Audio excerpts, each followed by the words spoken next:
Thank you very much, Mr. Heitman. Thank you, Karen, for the introduction. It's a pleasure to be here this morning and to talk to this distinguished forum. And with my background, you can imagine that, to Karen's question, how much is communication worth? I would say that when it comes to change things, not to speak of when it comes to change people's behavior, doing something differently tomorrow than they used to do, then communication is almost everything. So it's incredibly important. You have asked me today to talk about communicating sustainability, why and how European companies and institutions should make a compelling case. Now, in journalism we say, don't tell it, show it. So let me start here to show you a short film about why. What are you seeing here? You're seeing a map over the planet, and you see, since 1880, how temperatures have been registered around the planet. It's not a forecast, it's not a prediction, it's how it actually developed. Where it's bluish, it's getting colder. Where it's yellowish, orange, and red, it's getting warmer. And as you can see, for many years it goes up, it goes down, it comes back to normal. Nothing much to report there, still in the 1960s. But then you will see that soon something a bit more dramatic starts to happen. Now we are around 1990, and then look.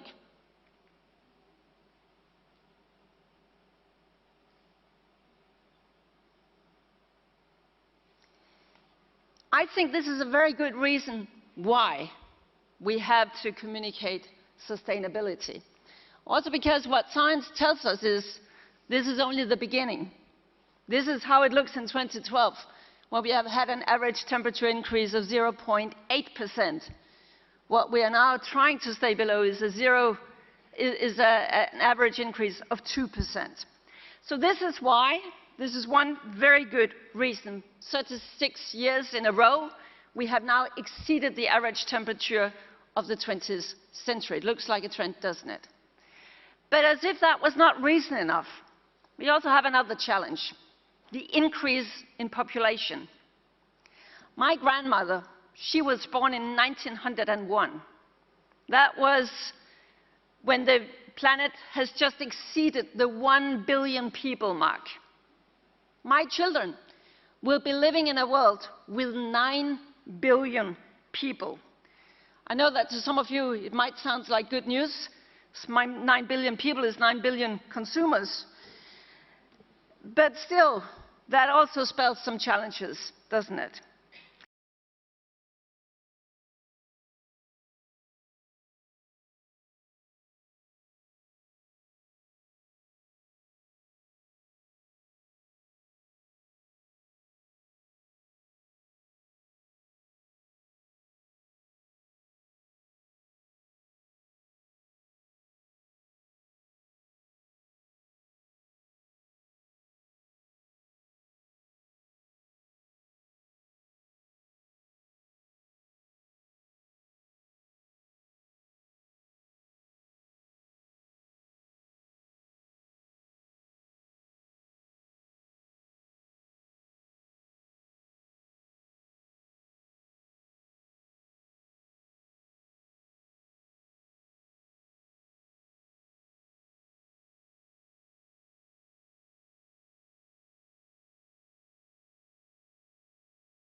Are we so sure that this is true? I'm not advocating that we should not make reforms. We must. We should invest much more in innovation. There's so many things we could do smarter in Europe. But I mean, China, they only looked at cost, didn't they, for a lot of years. And they created a lot of growth. But look what is happening now where they're drowning in pollution and how it's threatening their social stability. I think that Europe has an asset. We have managed to make economic growth and taking good care of environment so far go hand in hand. And I would argue it has not harmed our competitiveness. It has actually helped us to create new export potentials, and these markets will only grow in a world where still more people will ask for more efficient products. So I would say that now when our competitors, even as we heard in President Obama's speech 2 days ago, even in God's own country, they now start to realize that more efficiency, more low-carbon growth is actually needed and can create jobs. Don't forget, that was one of the main arguments also for President Obama. And so it is for the European Commission. When we analyzed where in Europe lies the net job increase potential this side of 2020, 3 sectors came out. ICT, communication, that should make you happy. Health, because we're getting older and older in Europe.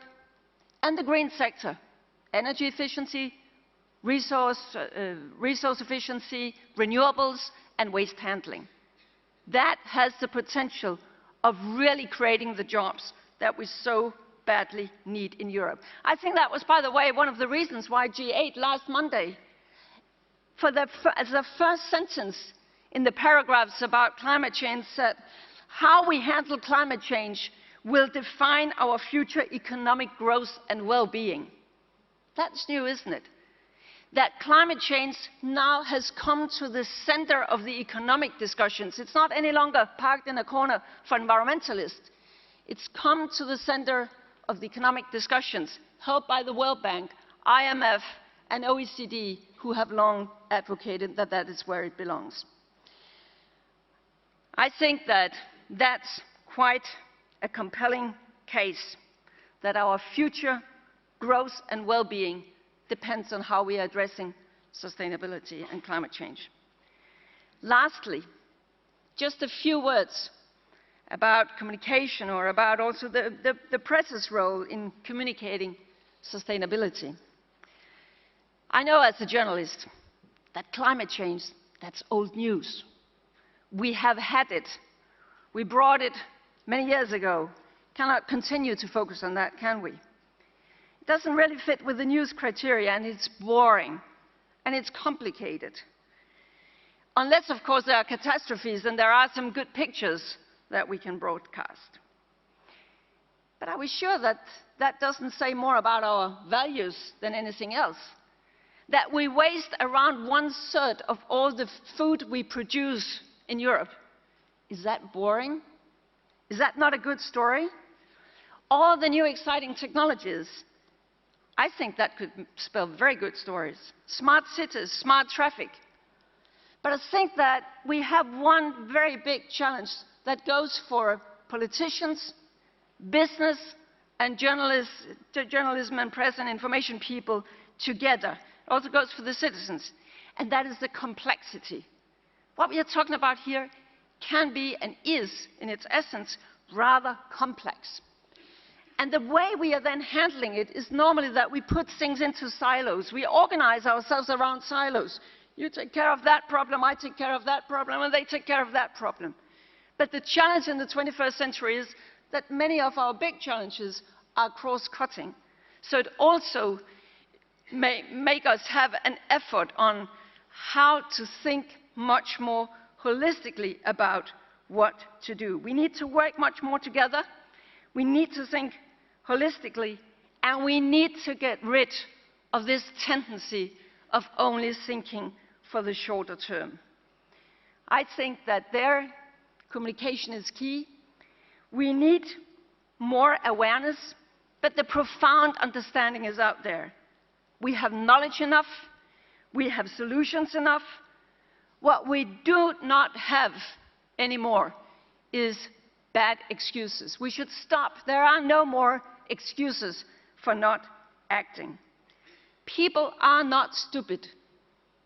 If they know what the right thing to do is, if they are not treated like economic idiots if they do the right thing, and if it's simple to do the right thing, then I really do believe that we can make this change. That was a lot of words, but my basic message is then, and that's where communication comes in, don't tell it, show it. Show that there is a positive vision out there that is much more attractive, much more creative, much more sustainable, also morally, than boring, irresponsible business as usual. The sooner the communication people of this world can get that message across, the better for all of us in the 21st century. Thank you very much.